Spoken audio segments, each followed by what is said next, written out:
Nous passons donc à la table ronde qui va parler de santé publique et de One Health. Donc, bienvenue aux experts qui nous ont rejoints pour cette table ronde. Je vais rentrer directement dans le vif du sujet. Nous avons Laurence Varin qui est en ligne, qui est doctorante à l'Institut Droit et Santé, qui est spécialiste de l'approche dans les politiques publiques, et donc il va nous aider à cadrer, à démarrer le sujet.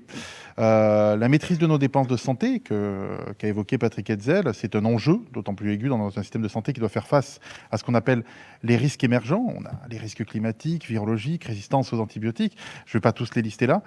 Donc en fait, je vais rentrer dans le vif du sujet. En quoi les nouveaux enjeux de santé publique interrogent-ils l'ensemble des politiques publiques et quelle est la place de la santé dans la législation française d'aujourd'hui? Madame Varin, c'est à vous. Merci beaucoup tout d'abord à l'Ordre national des infirmiers et à l'Institut Droit et Santé pour me donner la parole aujourd'hui. Donc je suis donc doctorante à l'Institut Droit et Santé. Je fais une thèse sur la direction de Didier Talbuteau et du professeur Jean-David Dreyfus. Et aujourd'hui, je voudrais vous parler d'une approche, dans son texte de pandémie, d'une approche de la santé qui est peut-être un peu plus positive et qui est un peu différente. Donc ça s'appelle la santé dans toutes les politiques, qui est une vision en fait transversale des politiques publiques, une approche vraiment englobante et j'ai envie de dire disruptive, mais qui pourtant n'a pas connu en France une entrée spécialement remarquée. Et justement, ma thèse a en partie pour but de contribuer à la reconnaissance de cette approche. Et aujourd'hui, justement, je voudrais vous montrer en fait comment cette approche santé dans toutes les politiques a circulé depuis son départ au niveau mondial, hein, avec le rôle de l'OMS, jusqu'à une absorption progressive en France. Et donc vous verrez que ça a beaucoup en fait de points communs avec le concept de One Health. Donc, juste pour rappel, on le sait tous, la santé est définie par l'Organisation mondiale de la santé comme quelque chose de très large, qui n'est donc pas seulement l'absence de maladie ou d'infirmité, mais vraiment un état complet de bien-être physique, mental, etc. Et ce qui est important de savoir, c'est que la santé dans toutes les politiques est très très liée à ce qu'on appelle la promotion de la santé, qui donc encore une fois selon l'OMS vise à donner en fait le contrôle, un peu plus de contrôle aux individus sur leur propre santé pour pouvoir l'améliorer. Et en fait voilà, le but c'est vraiment le bien-être complet de l'individu. Donc selon l'OMS, l'approche de santé dans toutes les politiques inclut les enjeux de promotion de la santé, de prévention. Mais donc, vous allez voir que c'est quand même plus large que ça encore, puisqu'on peut avoir cette approche pour trois grandes cas de figure, globalement. Premier cas de figure, donc des problèmes complexes de santé publique qui ont en fait qui nécessitent une réponse intersectorielle. Je pense par exemple à la résistance aux antibiotiques ou même aux impacts sanitaires des enjeux climatiques. Ça peut être des problèmes, des problématiques donc, qui sont dans d'autres secteurs de l'action publique, mais qui ont une influence directe ou indirecte sur la santé. Alors, ça peut même être, par exemple, des accords de libre-échange ou des enjeux qui ne sont pas forcément intuitivement liés à la santé. Et troisième cas de figure possible, ça peut être tout simplement des priorités gouvernementales qui vont affecter ou impacter toutes sortes de secteurs, y compris la santé, par exemple la sécurité alimentaire. Donc tout cela, ça part du constat qui a été fait maintes fois qu'il y a une possibilité de trouver des solutions qui sont complémentaires, compatibles entre différents secteurs d'action publique pour répondre à des enjeux. Donc pour donner quelques exemples, par exemple, quand on favorise la circulation des piétons ou des cyclistes dans une ville, on sait que ça a un impact positif sur la santé, bien sûr, mais que ça contribuera également à améliorer la qualité de l'air, à réduire le bruit dans l'agglomération, etc. De la même façon, il a été démontré que améliorer l'activité physique chez les enfants, bien sûr, contribue à leur santé et leur bien-être, mais a un impact sur le taux de réussite scolaire, un impact positif. Et inversement, il y a évidemment aussi des questions, des problèmes qui affectent de façon négative plusieurs pans de la société. Donc, on le voit bien actuellement. Aux États-Unis, par exemple, il y a beaucoup d'études qui ont montré comment le problème de la drogue affecte en fait tous les secteurs de la société, de l'économie jusqu'au système judiciaire, carcéral et sanitaire. Alors, la santé dans toutes les politiques, voilà, donc ça a émergé au niveau de l'OMS avec des réunions qui ont réuni donc tous les États membres de l'OMS, donc les États du monde entier, depuis la fin des années 70.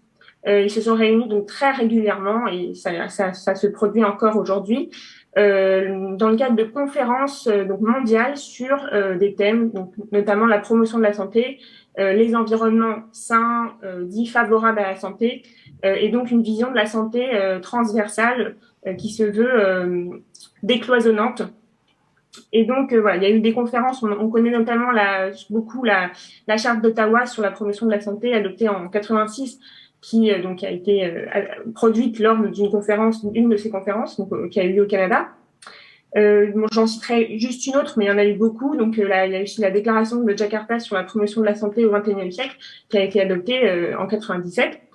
Ce qui est intéressant, juste une petite remarque d'ailleurs, c'est qu'aucune de ces conférences, à ma connaissance, n'a eu lieu en France et que les nombreuses déclarations de volonté politique et d'engagement politique des États membres de l'OMS en faveur de la santé qui ont émané de ces nombreuses réunions, certains de ces textes n'ont pas été traduits en français. Donc peut-être que ça a pu jouer aussi dans la réception de l'approche santé dans toutes les politiques en France, dont je vais parler dans quelques minutes. Voilà, donc si je vous parle justement de cette espèce de nébuleuse de textes, qui sont des déclarations surtout d'ordre politique, c'est justement parce que la seule définition officielle de la santé dans toutes les politiques est en fait l'aboutissement de ces 40 années de réflexion au niveau mondial sur les déterminants de la santé, voilà, les synergies entre les secteurs, etc. Donc en 2013, c'est lors de la conférence d'Helsinki que les États du monde entier ont défini la santé dans toutes les politiques comme une approche donc, intersectorielle des politiques publiques qui tient compte donc, systématiquement des conséquences sanitaires des décisions, qui recherche donc des synergies et qui évite les conséquences néfastes sur la santé afin d'améliorer donc, la santé et l'équité en santé. Voilà, donc juste une petite parenthèse aussi, l'OMS, parallèlement à ça, a adopté, par le biais de son Assemblée mondiale annuelle, de nombreuses résolutions, donc tout au long de ces 40-50 ans, des résolutions aussi qui sont en faveur de cette vision de la santé très très large et ambitieuse. Et donc, je pense que ça aussi, ça a pu avoir un rôle. On le voit d'ailleurs à partir des années 2000, il y a des pays qui ont sauté le pas et qui ont adopté de vraies législations pour intégrer la santé dans toutes les politiques. Donc l'Australie, la Thaïlande, certains États des États-Unis, le Québec, etc. Juste quelques mots sur l'Union européenne, avant de parler surtout du cas français. Dans le droit de l'Union européenne, il y a vraiment un principe d'intégration de la santé dans toutes les politiques et actions de l'Union européenne. Il y a eu tout un cheminement, une évolution, mais actuellement, c'est bien inscrit dans les traités fondateurs de l'Union européenne. En France, c'est un petit peu plus inégal comme absorption de cette vision des choses, puisqu'on sait qu'il y a eu vraiment une vision quand même curative qui a beaucoup imprégné notre pays et notre histoire. Donc, je vais d'abord vous parler des éléments qui vont un peu dans le sens de cette intégration de la santé transversale dans d'autres politiques publiques. Et ensuite, je vous donnerai un peu des éléments plutôt limitants pour finir. Donc, on constate à partir des années 2000 qu'il y a quand même une densification du cadre législatif en France sur la santé. Donc, on connaît tous les lois du 4 mars 2002, la loi de santé publique de 2004, la loi de 2009 et la loi de 2016 sur la modernisation de notre système de santé.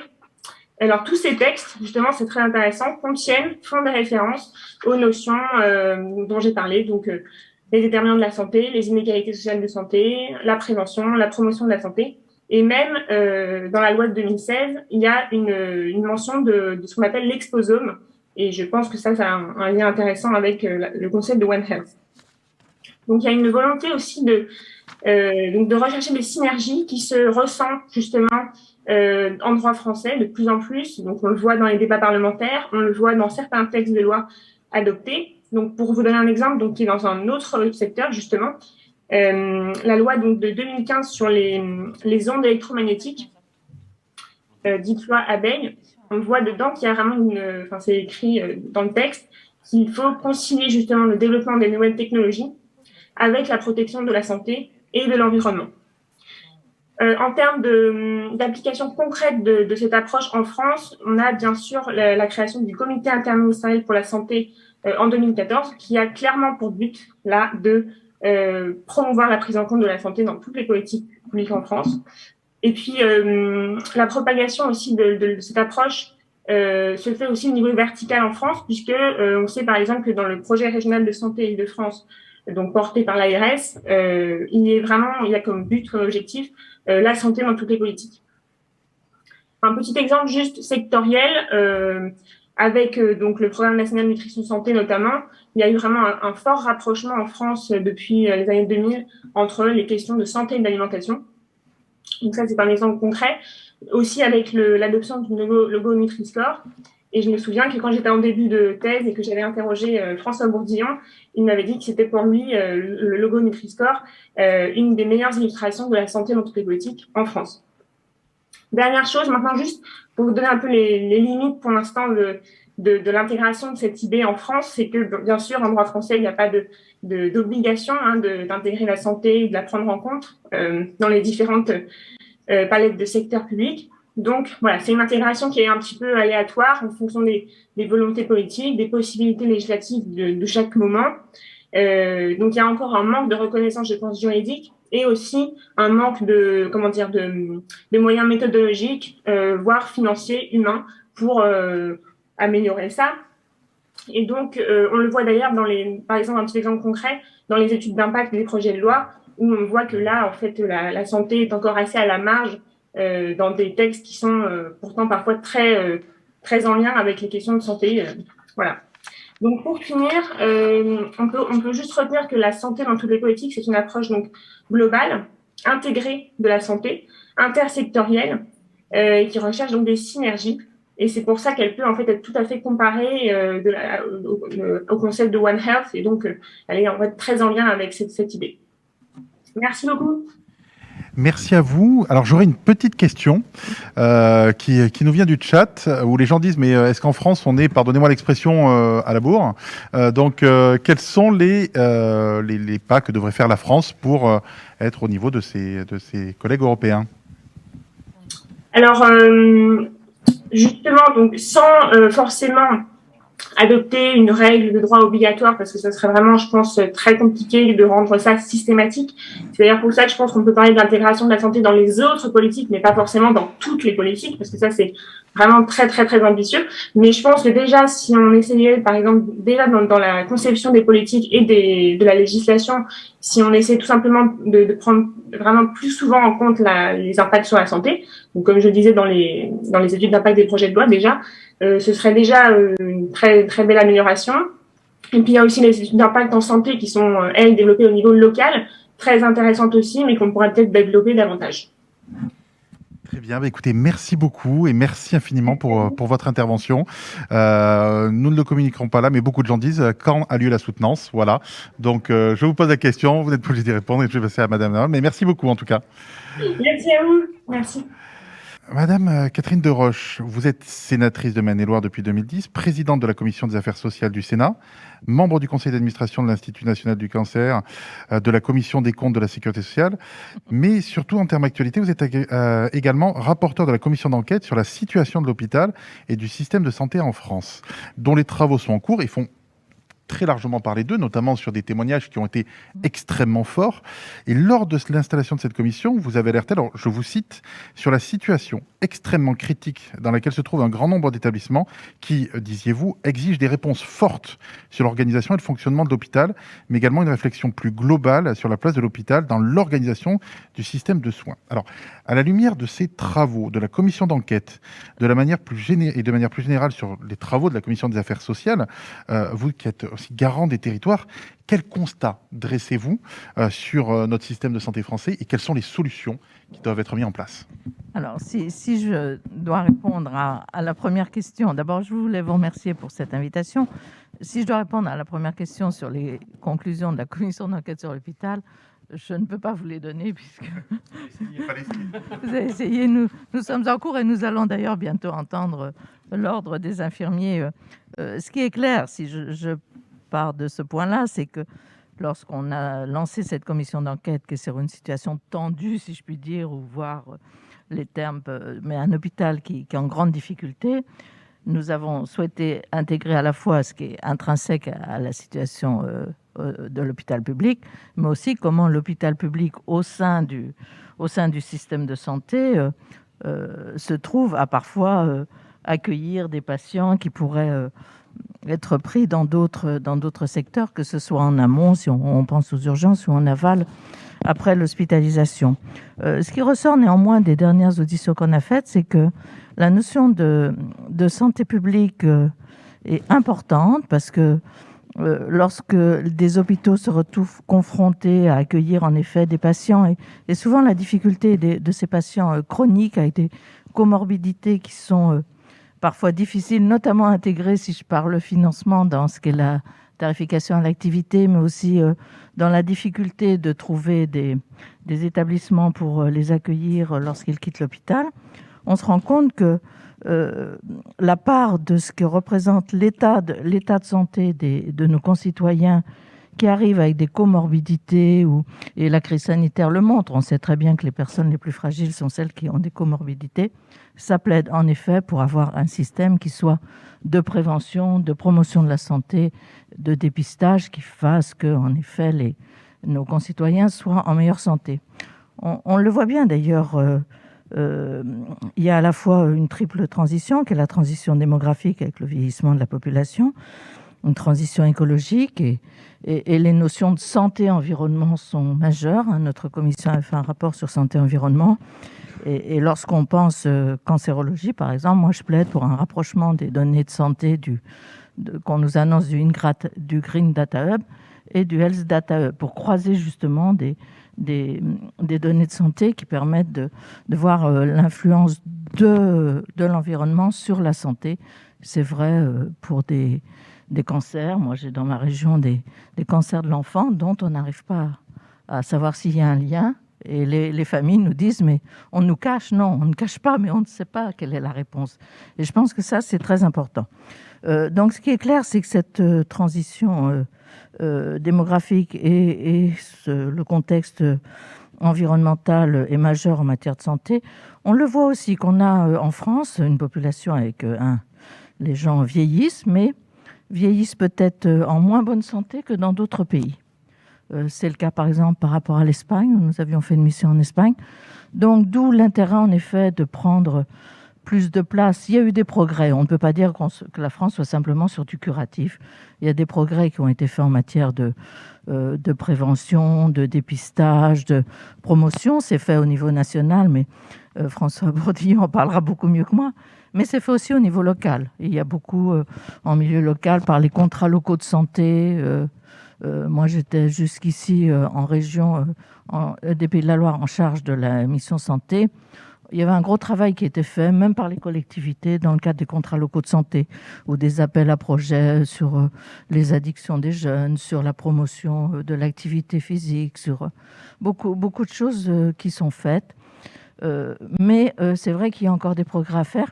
Et je pense qu'en effet, comme l'a dit notre doctorante, il y a cette obligation d'avoir en effet la santé qui ne dépend pas simplement du seul ministère de la Santé, même bien sûr, c'est sa mission première, mais qui doit être en effet au cœur de l'ensemble des politiques. Alors lorsqu'on a fait l'an passé la commission d'enquête sur la crise sanitaire dont on avait rendu le rapport en décembre dernier, on a intitulé notre rapport « Santé publique pour un nouveau départ ».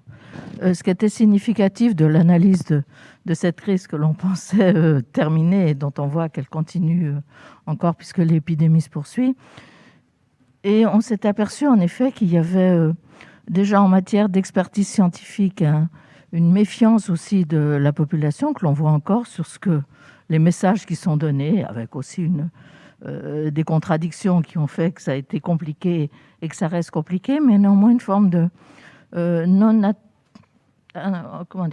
les gens n'adhèrent pas forcément aux messages qui sont donnés en matière de santé publique ou en matière de prévention de leur santé. Et ceci est vrai peut-être parce que l'expertise scientifique mériterait d'être mieux coordonnée. Donc nous, on militait pour une instance d'expertise scientifique unique qui regrouperait l'ensemble des sociétés savantes et autres pour avoir une parole. Alors, la science, c'est toujours de la controverse, hein, et il n'y a pas de science exacte qui vous donne tout de suite, mais le débat fait partie de la science, mais néanmoins qu'il y ait une expression publique. Et on voit qu'en plus, les messages sont difficiles à faire passer dans certaines catégories qui sont les plus exposées, parfois à un non-accès aux soins, une difficulté de prendre en compte les messages de prévention. Et toutes les inégalités sociales en santé, elles sont majeures. Et là aussi, il y a un gros travail qui doit être fait à la fois par les professionnels de santé, les médecins, mais aussi bien sûr l'ensemble des professionnels de santé et dont les infirmiers font partie. Il y a aussi un sujet qui est celui de la transition numérique. Et je pense que dans les difficultés d'accès aux soins que connaissent certains territoires, je pense qu'on peut aussi s'appuyer, bien sûr, sur un partage des responsabilités, un exercice pluripro autour du patient, notamment le patient chronique. Mais aussi, on pourrait peut-être avoir un système qui permette d'avoir des alertes auprès des populations sur leur statut vaccinal. Est-ce qu'ils sont à jour en termes de vaccination? Quels sont les comportements? Il y a sûrement un travail qui pourrait être fait qui serait sous le contrôle d'un professionnel de santé, mais vraiment qui rappellerait chacun et régulièrement à des messages de prévention, de bonne prise en charge, qui pourraient parvenir à améliorer la santé de nos concitoyens. Nous avions aussi, dans le cadre de la commission d'enquête et dans cette notion de santé publique, milité pour qu'il y ait, en cas de crise sanitaire, en espérant que celle-ci s'arrête, mais crise sanitaire future, avoir vraiment un travail interministériel avec un délégué qui soit rattaché au Premier ministre, qui ne soit pas simplement, qui ne change pas à chaque gouvernement, mais qui soit vraiment un poste pérenne qui puisse régulièrement et en cas de vigilance sur une crise sanitaire, pouvoir intervenir tout de suite. On a vu qu'il y avait eu au départ de la crise, mais bon, c'est toujours facile de refaire l'histoire et de dire a posteriori, il aurait fallu faire ça, hein. Loin de moi cette idée-là, mais qui aurait peut-être permis d'éliminer ce flottement qu'il y a pu avoir au début de la crise sanitaire. Ce qui est clair, c'est que dans l'avenir, et c'est aussi sûrement des conclusions que l'on donnera dans notre rapport sur l'hôpital, il faut vraiment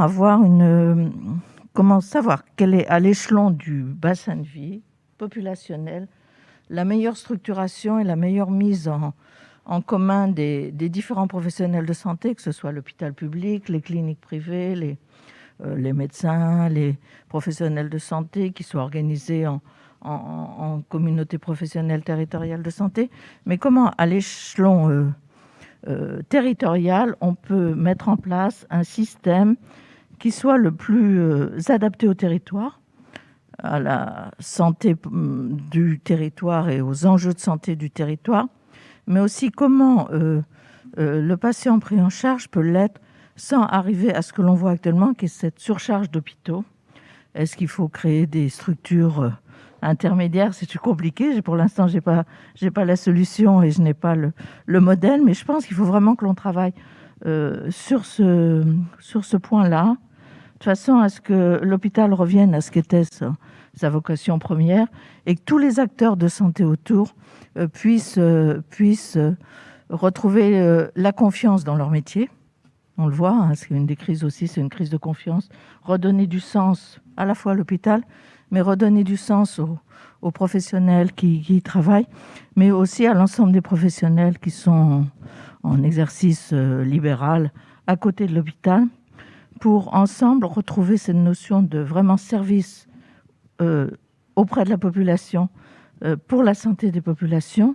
Je pense qu'il y a des solutions qui seront assez simple, sans tout bouleverser au niveau de l'organisation. Mais ce qui est clair, c'est que la santé, est-ce qu'elle va être un des enjeux de l'élection présidentielle? On le croyait beaucoup. Pour l'instant, on ne voit pas sortir grand-chose, donc peut-être. Mais ce qui est clair, c'est qu'on doit avoir en effet un système de santé qui soit plus proche, plus efficient, plus durable. Il y a le côté financier, Mais je pense qu'on peut, sans aggraver la situation financière et sans charger la barque, trouver plus d'efficience pour avoir que nos concitoyens aient droit en effet à un système de santé qui leur permette de vivre longtemps et en meilleure santé, ce qui n'est pas forcément le cas. Merci infiniment, Madame la Présidente. Alors, je voulais aussi vous faire le retour que sur le chat, on a énormément de retours et de remerciements sur la commission d'enquête que vous êtes en train de mener. Je ne poserai pas de questions et vous l'avez dit, mais voilà, déjà, écouter est un début de reconnaissance et les gens qui nous suivent sont déjà extrêmement reconnaissants. Et la question en fait qui ressort, c'est le Sénat véritablement et la Commission des affaires sociales en particulier pendant cette crise a démontré effectivement son rôle dans la santé publique. Et en fait, comment avez-vous, c'est une question que pose le chat, vécu vous à cette Commission des affaires sociales cette crise et votre retour un petit peu d'expérience, c'est vraiment l'interrogation qu'ont les gens. Alors, c'est vrai que d'abord, la santé, c'est au cœur des missions de la Commission des affaires sociales. On a d'autres missions, qui est celle des comptes sociaux. Donc, chaque année, le projet de loi de financement de la sécurité sociale nous amène à nous pencher sur cette thématique. Moi, j'avais créé le groupe d'études cancer, donc on travaille beaucoup aussi sur les notions de traitement innovant, mais aussi de prévention du cancer. Et là, on voit combien en matière de santé publique, il y a un travail à faire pour, quand on voit le nombre de cancers évitables, il y a un vrai travail de promotion et je pense que les infirmiers notamment sont au plus proche des patients et doivent être des acteurs importants de cette prévention. La commission des affaires sociales, on a été comme tout le monde, on a subi la crise, on la voyait arriver sans trop savoir au départ ce qu'allait être ce virus et les inquiétudes que chacun, à titre individuel, a pu porter, notamment lors de la première vague avec ce tsunami qui est arrivé dans le Grand Est, puis après en Île-de-France. Chacun était dans la même situation que parlementaire ou non, que citoyen qui s'inquiétait à la fois pour sa santé, pour la santé de ses proches. Nous, ce qu'on a souhaité, c'est non pas faire un regard critique sur ce qui s'était passé, mais il y avait des choses à analyser. En effet, il y a eu au départ et surtout une communication qui parfois a pu être brouillonne et compliquée, mais bon, c'était une crise nouvelle, un virus nouveau dont on voit bien qu'il a évolué. Et même maintenant, si on est sur le sujet de la vaccination, on voit bien que ce qui était dit avant l'été ou au début du vaccin n'est plus vrai maintenant. Et ça, personne ne peut le reprocher à qui que ce soit. Le vaccin dont on annonçait qu'il empêchait la contamination, on voit que ce n'est pas le cas. Il empêche les formes graves, ce qui est déjà bien.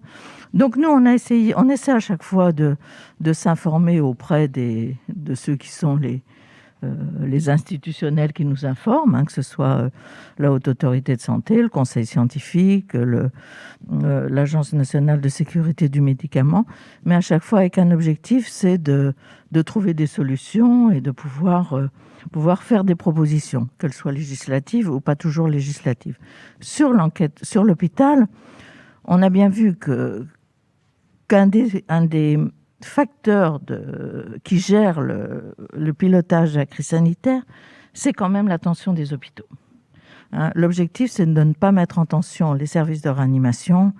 Et ça, bon, bien sûr, en première vague, c'était très compliqué. Maintenant, pourquoi on arrive à ne pas vouloir mettre en tension les services de réanimation? On voit bien, quand on creuse un peu, c'est qu'on est sur des services qui sont à l'os, quoi. C'est ça. Il y a plus parce qu'il y a du personnel manquant, et cette commission d'enquête, elle a pour objet, en effet, il faut pouvoir voir où sont les difficultés, pourquoi des personnels qui ont un métier qui a du sens, qui a un beau métier, du bas de la chaîne jusqu'en haut de la chaîne, chaque métier du soin, un beau métier, pourquoi ces personnels en arrivent à un tel découragement pour quitter l'hôpital, pour quitter parfois même le métier qu'ils exercent, que ce soit, et on a la même chose en secteur libéral.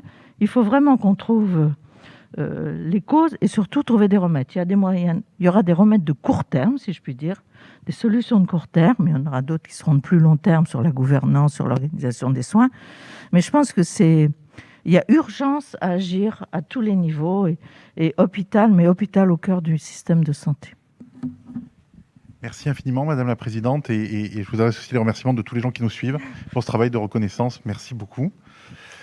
Nous allons passer maintenant à Monsieur Dr François Bourdillon. Vous êtes médecin de santé publique, fondateur de Santé publique France, que vous avez dirigé de 2016 à 2019, important membre de l'Institut Droit et Santé. Il y a un an, à propos de la vaccination anti-Covid, vous déploriez ce que vous appeliez les dérives du monde de la santé vers une protocolisation à l'outrance qui conduit, disiez-vous dans la presse, à ce que nous ne fassions plus de santé publique dynamique, c'est-à-dire une santé publique capable de s'adapter et de répondre aux questions qui se posent en prenant en compte l'actualité. La pandémie du Covid-19 a remis sur le devant de la scène les enjeux de santé publique et liés aux interactions entre santé humaine notamment et santé animale dont on parlera aussi tout à l'heure.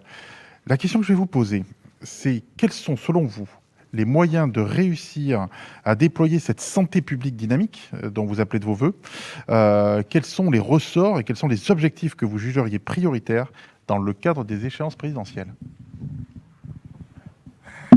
Bonjour. Bonjour, ça marche? Oui, il fonctionne automatiquement. Oui. Alors bonjour à tous. Merci de m'avoir invité à l'Ordre national des infirmiers et Patrick Chamboredon, donc j'ai le plaisir de retrouver ici, à l'Institut Droit et Santé également, et Madame Lydia Morlet et à l'INSERM pour cette table ronde sur la santé publique et les enjeux à venir. Alors, le sujet la question que vous me posez est vaste. Et j'ai envie de dire, si on veut retrouver une santé publique dynamique, l'important, c'est de travailler dans une logique de besoin et pas toujours dans une logique économique de réduction. Et que ça va être peut-être l'articulation clé de mon intervention dans le domaine là. Parce que la santé publique, c'est un champ extrêmement vaste. On peut l'aborder de diverses manières, soit par grande fonction, donc alerte, veille, surveillance, prévention, promotion de la santé, sécurité sanitaire, gestion du système de santé, gestion hospitalière. On peut l'aborder de manière très différente et je ne pourrais pas traiter toutes ces questions. On peut aussi l'aborder en fonction des grandes difficultés. Et les grandes difficultés, c'est la crise de l'hôpital qui a été soulignée ici, c'est la désertification médicale qui pose un problème quand même majeur. C'est le faible investissement en prévention, qui est un des maux de notre pays, une psychiatrie sinistrée, ou la prise en compte du vieillissement, voire des maladies chroniques dans le cadre du parcours de soins.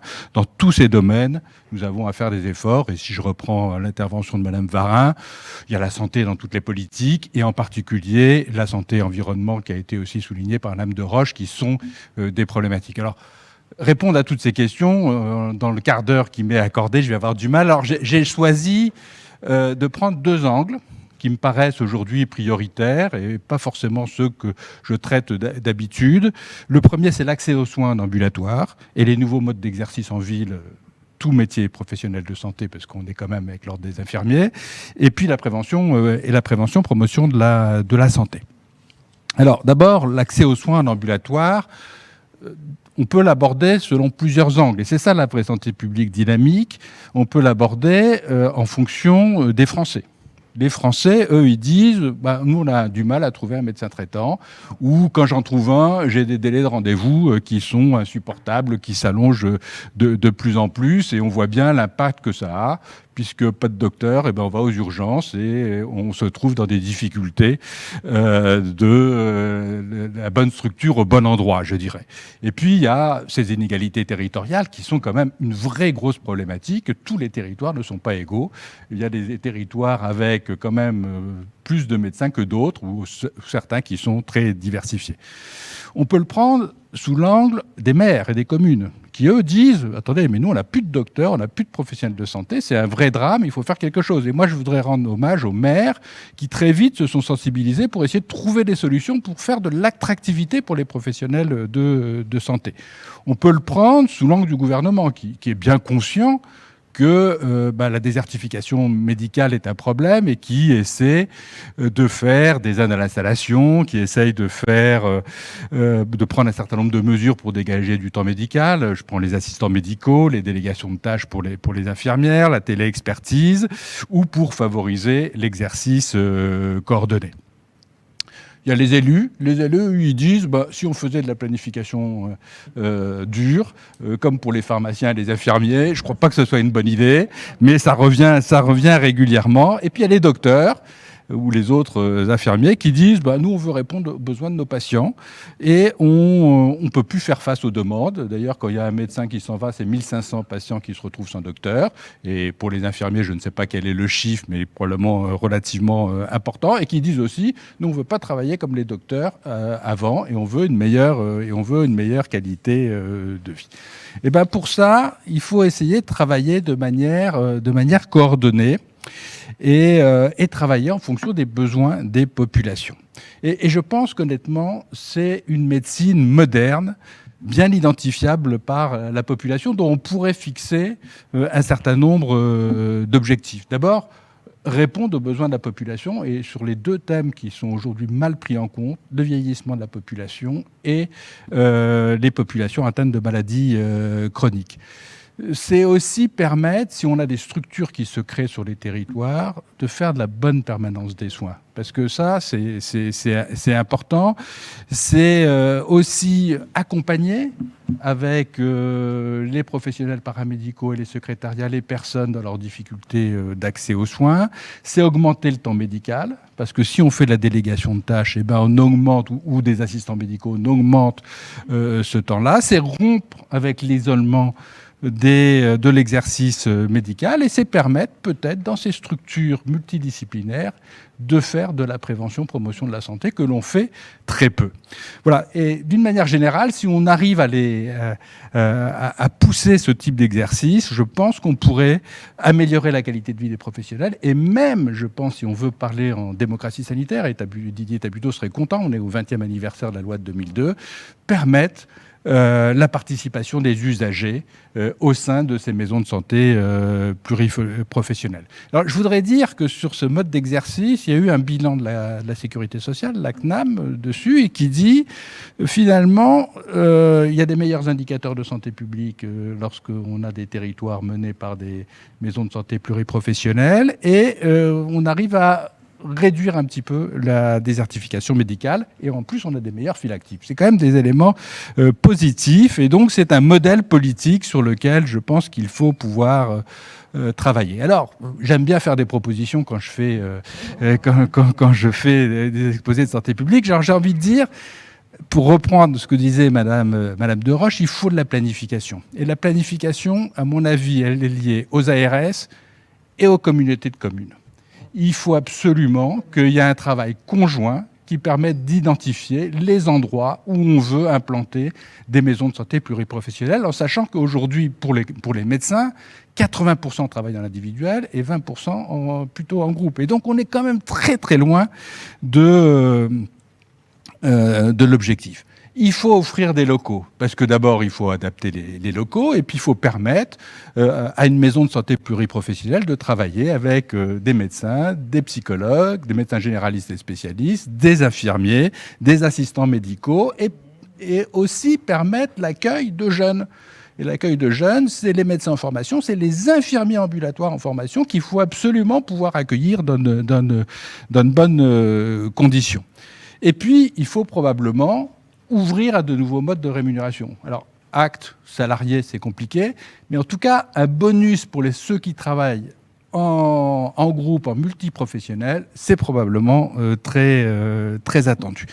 Alors, les moyens financiers, c'est le soutien, ça doit être fait par la Caisse de sécurité sociale, ça doit être fait aussi avec les communautés de communes qui, si on veut faire de la santé dans toutes les politiques, doit pouvoir travailler. Et je pense que ce travail peut s'articuler probablement avec les fameuses communautés professionnelles de territoire qui sont l'échelon supérieur des maisons de santé pluriprofessionnelles.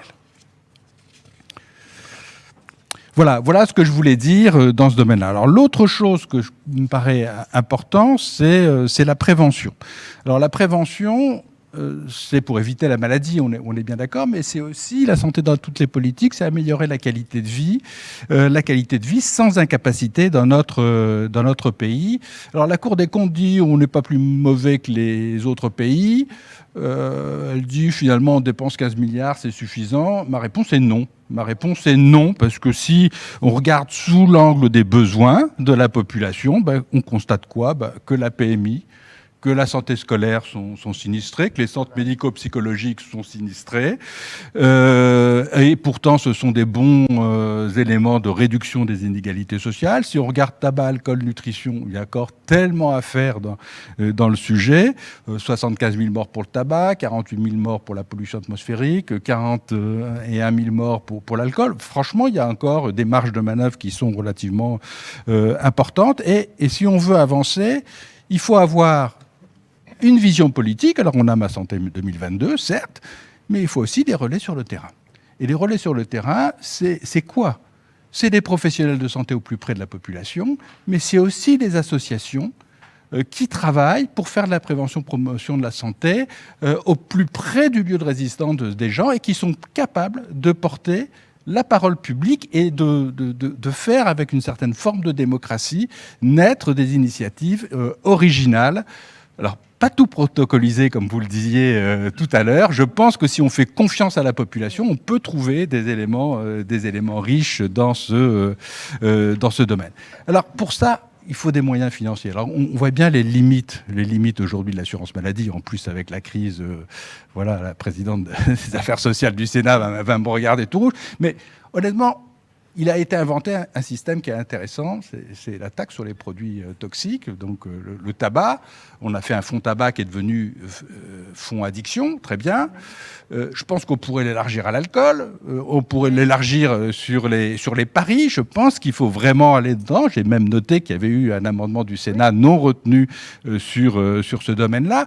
Et il faut que vous sachiez que cet argent-là, il permet d'irriguer le financement des professionnels dans les structures de santé multiprofessionnelles, mais aussi des associations de terrain. Et si on prend l'exemple du tabac, qui est très moteur dessus, lorsqu'on a créé à Santé publique France le mois sans tabac, l'idée c'était de dire il nous faut le discours politique, et on l'a eu, que ce soit avec Mme Touraine ou avec Mme Buzyn, et on a eu un plan national de réduction du tabagisme qui était de grande qualité, mais il nous faut des relais sur le terrain. Nous n'en avions pas.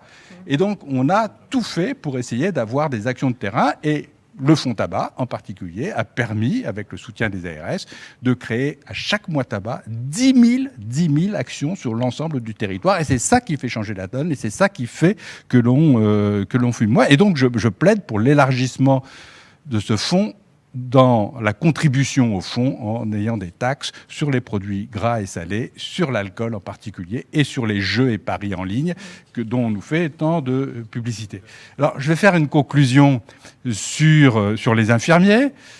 On en a besoin dans les maisons de santé pluriprofessionnelles, que ce soit des infirmières de pratique avancée, que ce soit des infirmières d'éducation, parce que dans la maladie chronique et l'éducation thérapeutique, on en a vraiment besoin, ou que ça soit dans la coordination du parcours de soins, parce que ça, les gens, ils ont besoin d'être aidés et guidés, et qui mieux qu'une infirmière peut aider au quotidien ces personnes à le faire, mais faut-il autant retrouver un mode de rémunération. Je dirais, il nous faut aussi des infirmières dans le circuit de prévention, en PMI, à l'éducation nationale. La médecine scolaire doit être construite. On voit bien aujourd'hui que, alors qu'on en a besoin extrême, elle nous fait terriblement défaut, que ce soit pour faire des tests ou pour monter avec les établissements la problématique de l'aération, des capteurs de CO2, et de faire en sorte qu'il n'y ait pas de transmission au sein de l'école. Et puis, peut-être, et je terminerai là-dessus, parce que c'est ma discipline, il faut des infirmières de santé publique. Dans tous les pays que je connais anglo-saxons, c'est un métier, pas en France. Pas en France. Or, on en a besoin pour faire des projets, réaliser ces projets, évaluer ces projets, parce que c'est des acteurs de terrain qui connaissent les problématiques de santé, qui sont capables d'agir. Donc, 3 niveaux d'infirmières sur les soins, dans les structures de prévention et en soutien des activités de santé publique. Je vous remercie de votre attention. Merci infiniment. Vous avez répondu à beaucoup de questions du chat en attendant, mais il en reste une que je vais vous poser. Beaucoup d'infirmiers, effectivement, sont passionnés, intéressés par la santé publique. C'est ce qui ressort des réactions un petit peu de ceux qui nous suivent. Mais ils disent, par exemple, parfois on est bloqué. Alors, c'est une question un petit peu tatilleuse, mais je la pose quand même, par la prescription médicale, notamment sur la vaccination. Disons, on n'arrive pas à voir le médecin généraliste qui nous fait une prescription et on est bloqué dans notre action.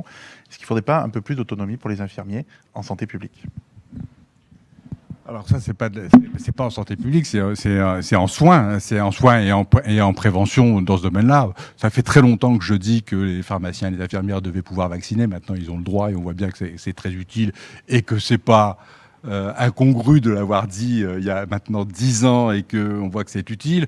Ma réponse est oui, et il faut travailler au service d'une population et quand on aura l'ensemble des professionnels de santé articulés ensemble, on ne se posera plus ce type de questions. Ça deviendra totalement naturel et bien sûr, j'y suis favorable parce que il faut savoir faire confiance aux professionnels de santé. Mais il faut le faire de manière coopérative et en lien avec l'ensemble des structures de santé. Je redoute un peu l'idéologie du professionnel totalement isolé dans ce domaine-là. On le voit bien sur la vaccination qu'on a quand même vu des difficultés. Donc la réponse est clairement oui.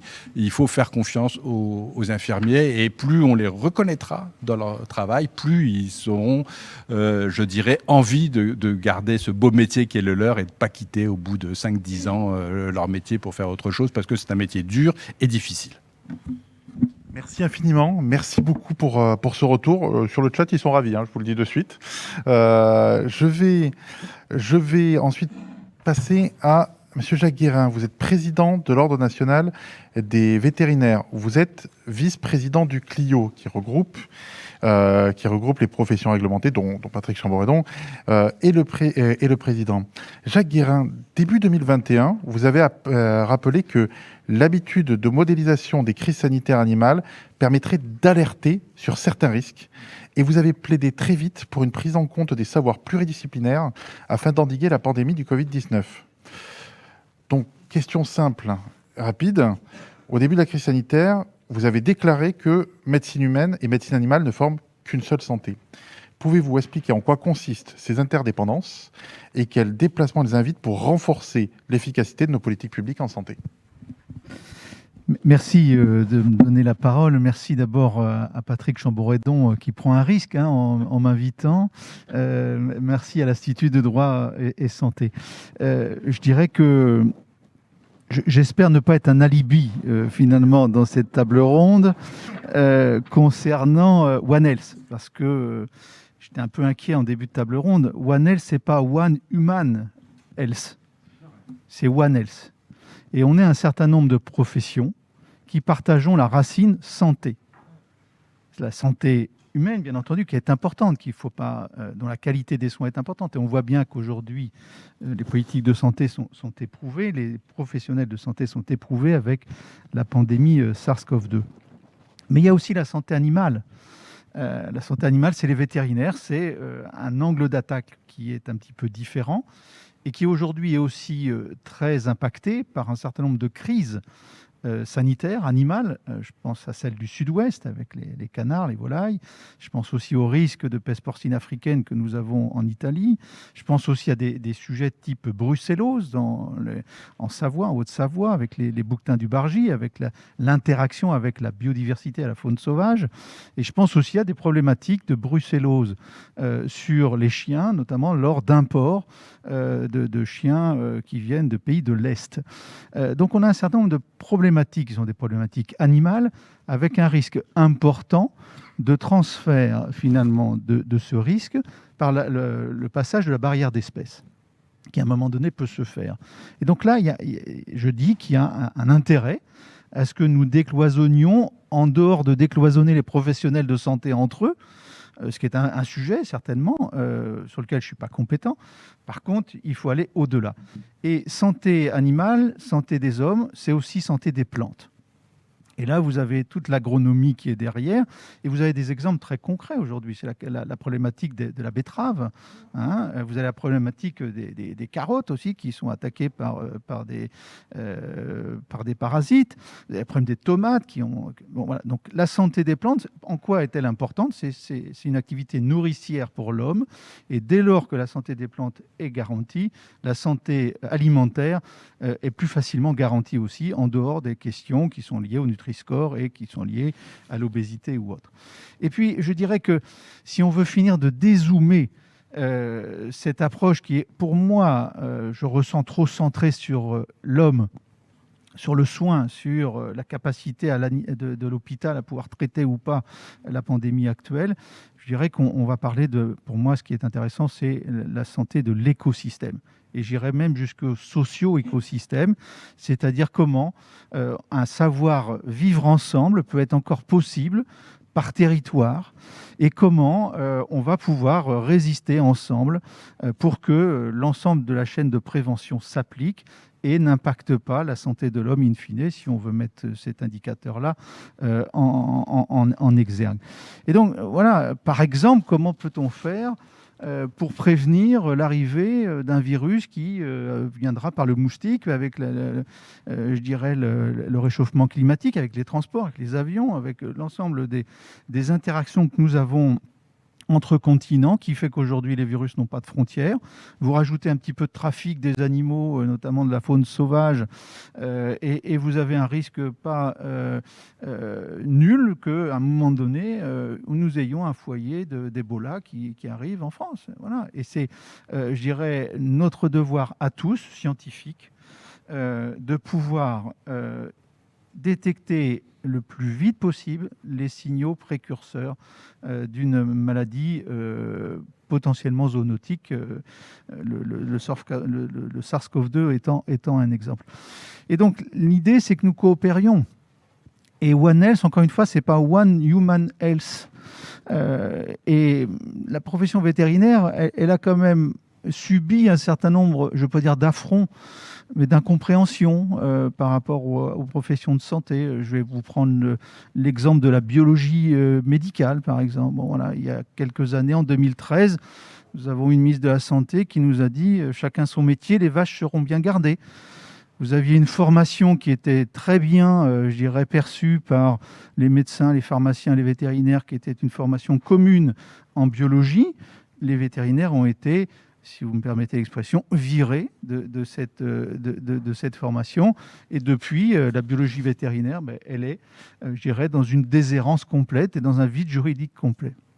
Or, on a bien vu, avec la pandémie Covid, que les plateaux techniques vétérinaires en matière de détection étaient extrêmement performants et pouvaient permettre à un gouvernement d'atteindre un objectif de dépistage massif.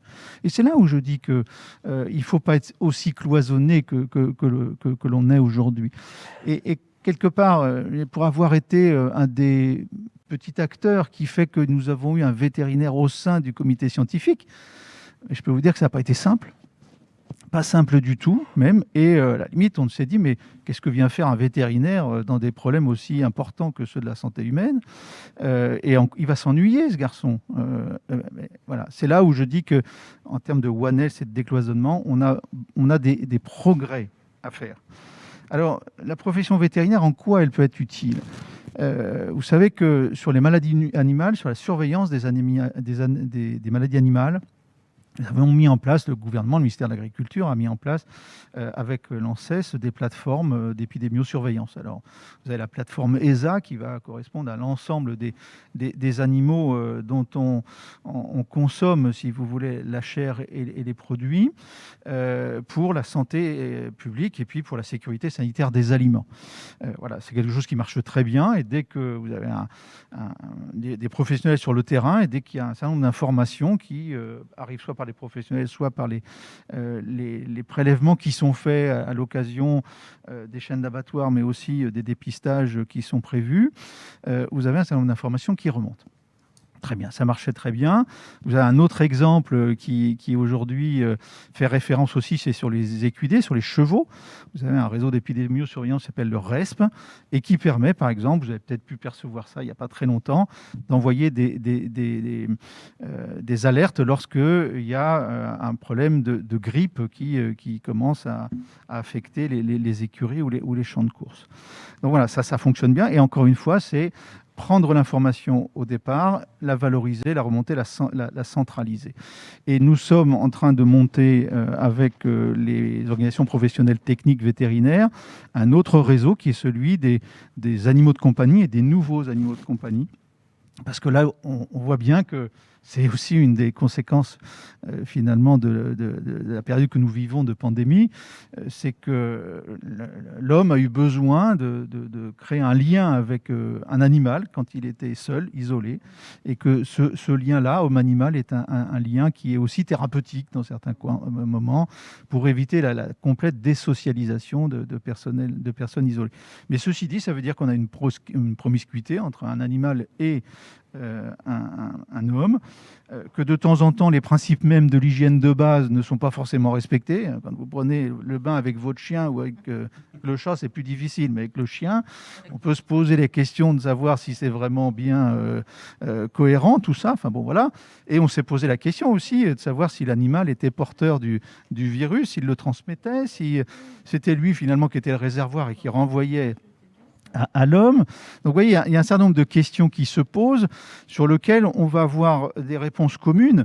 Et j'ai apprécié l'intervention d'avant parce que vous mettiez à la place de professionnels de santé animale et vous aviez à peu près le même diagnostic et les mêmes préconisations possibles. La première chose qui aujourd'hui est à régler, c'est celui de la présence des professionnels de santé dans les territoires. Voilà. C'est les déserts médicaux, c'est les déserts vétérinaires, mais c'est aussi les déserts d'accès à la culture, à l'école, au sport. Enfin bon, c'est ce qui fait que dans un territoire, on a une problématique. Et donc voilà, moi je dis que la contribution que peut avoir la profession vétérinaire, elle est dans l'expérience qu'elle a des crises sanitaires, bon, avec des ressorts qui sont les nôtres, mais qui peuvent aussi être partagés ou pas. C'est de dire finalement que voilà, on a des terrains en commun. Alors, je vais juste, pour finir, évoquer quelques-uns. La rage. Voilà, quand un professionnel de santé est confronté à un enfant, un homme, une femme qui est mordu, voilà, le risque de rage doit je dirais, percoler et faire en sorte que l'animal soit mis sous surveillance parce que c'est une obligation auquel il faut penser. Je vais pas pouvoir faire sans évoquer l'antibiorésistance aussi. C'est un sujet qui nous est commun à l'homme, mais aussi à l'animal, avec des progrès qui ont été faits par la profession vétérinaire, qui ont valu à ce que l'Ordre des vétérinaires reçoive un prix international de l'Organisation mondiale de la santé animale en 2018, pour les efforts de rationalisation qui ont été faits. Et je crois qu'on a su, entre éleveurs et vétérinaires, entre professionnels, se remettent en cause sur un sujet d'importance qui a des conséquences sur la médecine humaine. Ça n'est pas tout, ça n'est pas, je dirais, la médecine vétérinaire qui est responsable de ce qui se passe en antibiorésistance dans les hôpitaux. Je crois qu'il faut être clair là-dessus. Maintenant, ça contribue à l'effort général qui fait que nous nous sentons des professionnels de santé, même s'ils sont des professionnels de santé animale. Voilà. Et puis, pour finir, voilà, la contribution à la pandémie SARS-CoV-2, je crois qu'on a su démontrer dans les territoires, entre professionnels de santé animale et santé humaine, la solidarité à jouer quand il a fallu apporter au début en pénurie un certain nombre de vêtements de protection qu'on utilise aussi, des gants, des surblouses, des bottes, des calots. On a su aussi apporter des appareils de ventilation qui ont été réadaptés et autres. Donc, on a su aussi se mobiliser pour être à la réserve sanitaire. Alors, c'est une longue histoire, mais on ne pouvait pas s'inscrire sur la plateforme parce qu'on était santé animale. Donc, voilà, on n'était pas connus. C'est un vrai sujet. Il y a à peu près 50 000 vétérinaires qui se sont inscrits, pas 50 000, on serait trop, mais la moitié, pratiquement 6 000, 7 000 vétérinaires qui sont inscrits à la réserve sanitaire. Et je dirais qu'il y en a un ou deux qui ont été mobilisés. Et encore, on leur a dit, écoutez, ne dites pas que vous êtes vétérinaire dans les couloirs de l'hôpital. Ça poserait trop de questions. Donc voilà, je crois qu'on a, nous, le désir de faire tomber un peu cette barrière, de collaborer avec vous, de dire que ça collabore très bien dans les équipes de recherche, dans les unités scientifiques, mais que cette collaboration, elle doit aussi trouver une traduction dans les territoires, entre les médecins généralistes, entre les vétérinaires de proximité, entre les professionnels de soins, les infirmiers, les ostéos, voilà, les pharmaciens, je ne vais pas tous les citer, je risque d'en oublier, mais en gros, on a besoin de collaborer ensemble et d'avoir un message vis-à-vis de la population qui soit le même. Je vais juste prendre un exemple, je suis bavard, vous m'excuserez, mais je vais prendre l'exemple de la vaccination. Les chiens, ça se vaccine, les vaches, ça se vaccine, les poulets, ça se vaccine. Et on a bien, derrière, c'est pas vacciner pour vacciner, c'est bien qu'il y a quelque chose, il y a un enjeu et il y a quelque part une raison et un objectif à atteindre. Et je pense que les raisons qui valent en santé animale valent aussi en santé humaine, toutes choses étant égales par elles-mêmes, bien entendu. Merci infiniment, Monsieur le Président, pour votre intervention. J'aurais une question, alors qui est somme toute classique en cette période, je dirais, d'élection présidentielle. S'il y avait une réforme à faire, maintenant de suite, ça serait laquelle? Oui. Alors, s'il y en avait qu'une, moi, je vais d'abord remercier le Sénat, parce que le Sénat a permis en 2020 de passer une loi d'ADU qui permet aux collectivités territoriales aujourd'hui d'aider au maintien ou à l'installation des vétérinaires dans les territoires. Et ça, c'est quelque chose qui est très utile. Ça s'est fait en coordination avec le ministère de l'Agriculture, bien entendu.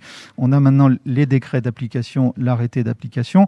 Donc le dispositif est aujourd'hui opérationnel. Moi, s'il y a une chose que je demande aux parlementaires et au gouvernement, c'est de faire en sorte qu'il reste encore des vétérinaires dans les territoires et qu'on puisse avoir un tissu solide de professionnels de santé et de santé animale. Et qu'on soit, je dirais, professionnel de santé humaine ou professionnel de santé vétérinaire, si nous n'avons pas un maillage correct du territoire, nous passerons à travers un certain nombre d'indicateurs précoces de futures pandémies. Merci infiniment, Monsieur Chamboredon, Monsieur le Président. À vous de conclure, non pas cette journée, juste les travaux de cette table ronde 3 avant d'entamer la table ronde 4. Non, mais moi, je voulais remercier les intervenants qui ont fait l'effort de venir, qu'on se retrouve tous physiquement. C'est important, François Bourdieu, ça fait longtemps qu'on ne s'est pas vu et ça fait vraiment plaisir de vous revoir ici parmi nous, en plus avec Lydia qui nous a suggéré. Madame de Roche, très sympa, même si vous êtes quasiment voisine. Oui. Vous avez fait un peu de sport aujourd'hui pour venir jusqu'à nous. C'est ça, vous allez retourner. Et Jacques, on ne veut pas que tu serves d'alibi, ni de philosophe aujourd'hui, mais moi, au travers le Clio, j'ai découvert finalement ce qu'étaient les vétérinaires. Et j'ai découvert finalement ce lien qui existe entre nos professions sur les territoires, cette difficulté. Je me rappelle encore pendant le Covid, au plus fort du confinement, on t'appelait pour te demander des réactifs et des hypnotiques pour les hôpitaux parce qu'on savait que tu en détenais. Et par hasard, des Marseillais m'ont appelé, alors tu vois bien lesquels, pour que tu fasses don de matériel. Donc moi, c'est là que j'ai découvert finalement et qu'on a plus discuté au travers le Clio ensemble là-dessus, sur ces sujets-là. Et tu avais pris un exemple auprès de moi, c'est finalement quand on a les patients qui sont pris en charge par des infirmiers à domicile, en ruralité ou même en centre-ville, une personne un peu isolée, qui a un animal de compagnie, qui a des polypathologies, qui a un peu de diabète, souvent le chien lui ressemble. Alors elle ne prend pas la douche avec, mais il mange pareil.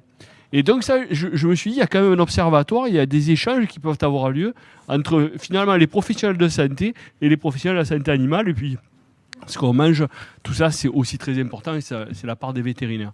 De conclure cette table ronde qui était très disparate, puisqu'on a commencé par parler d'argent et de dire, finalement, la santé n'a pas de prix, mais elle a un vrai coût. Et après, il fallait parler des moyens et puis l'humanisme et les devoirs d'humanité qu'on a vis-à-vis de notre prochain. C'est impossible de conclure cette table ronde et encore moins la journée là aujourd'hui. Alors j'avais des notes, mais bien entendu qui ne servent à rien parce que c'est parti dans tous les sens. Mais en tout cas, moi je voulais vraiment, au travers de cette pluralité de regards, finalement, de se rendre compte que c'est un vrai sujet, mais c'est un sujet d'aménagement du territoire, Madame la sénatrice. C'est vraiment ça, c'est où il y a pas d'internet, il y a personne qui s'installe parce qu'il n'y a pas de vie culturelle, c'est plus compliqué et c'est plus difficile de prendre en charge les patients. Et ça va faire le lien avec l'attention que va nous porter les informaticiens et Jacques Lucas qui est en train de se préparer, qui a mis les pieds dans les starting blocks pour venir, pour nous parler de santé et de numérique et tout ça parce que finalement ça va faire aussi un lien entre nos différents métiers et pouvoir nous alerter tous là-dessus. À part vous dire merci encore une fois d'avoir participé, vraiment un grand merci au nom de tous les présents aujourd'hui.